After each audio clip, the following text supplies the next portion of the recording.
إسلام ما نلنجرو كران جنتا أجاي لميكو يسوسون كرتا إسلام ما نلنجرو كران جنتا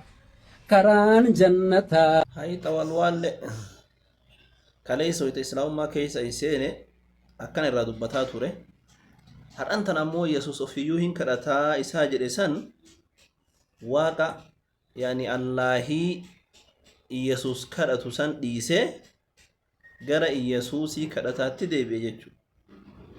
Nama ajaa'ibsiisu. Durumaa wanni inni dhufeef maali?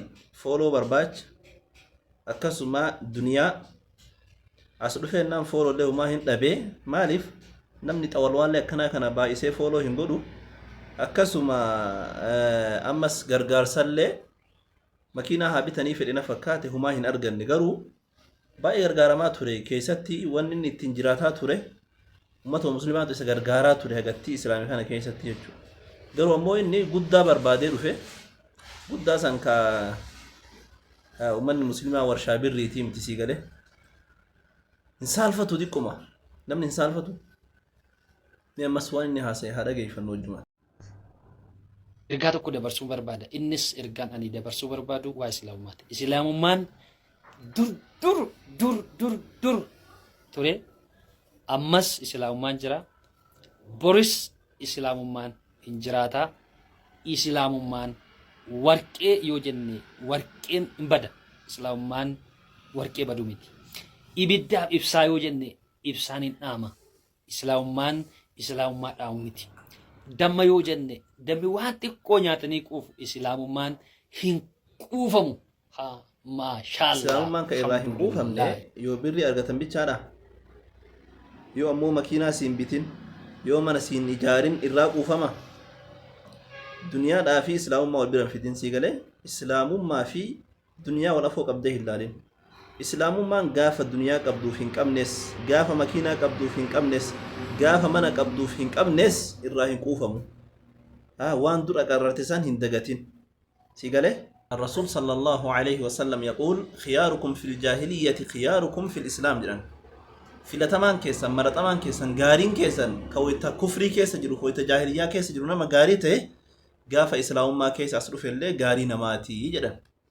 Kana jechuun kun amma gurbaan ka dur achitti khallii namarratti ta'e ka achitti ba'aa namarratti ta'e ka achitti ummata fixe as dhufee islaamummaan nama akkanaa qoshaasha kana hin qeebaluuf keessa isa darbe jechuudha.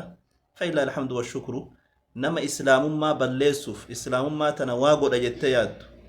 والله سيتو بدا مدى إسلام ما هم بليسيتو طول والنا كيسا كدوبان جرتن كاين لي دفي وانا كسي او كا إسلام ما كان كيسي او سيني وي وارغت دا كجت هن ارغتو اتي وان سنين دفنان هن ارغتو يو امو يو إسلام ما كان كيتو لي دوغا ربي تامنتي والله ربي سيدو رومسا وايا دغوتو تي نيجيتا امو يو فولو رفته يو دنيا رفته هما هن ارغتو كربين جيرينيا بريدو جراچسو فوادا سينيف انو ورا ربي أمانة دلقا غاري دلقا يجو مال جدي فلنحيينه حياة طيبة جرو بريد دجرات فناجدي يوم ربي أمانة جدي كيسي أكا وهيته يو ربي أمانة جدي كيسي سامو بكو مدور تابوت سنجرات قلبي نساء بك سنجرات قلبي نساء دلا مدوران أجتي كسر أجتي معانكا والقرآن كأجتي كفر أوجين دلقا بك سيو جراته جرو بريد دجرات كناف لياكيتوش جراف ربي سكسارسي وروني برال لك أكنا يعني كيته gurbaa kana irratti ilaallattee shawwada akkanaa kana dhiisuu dandeetta jechuudha.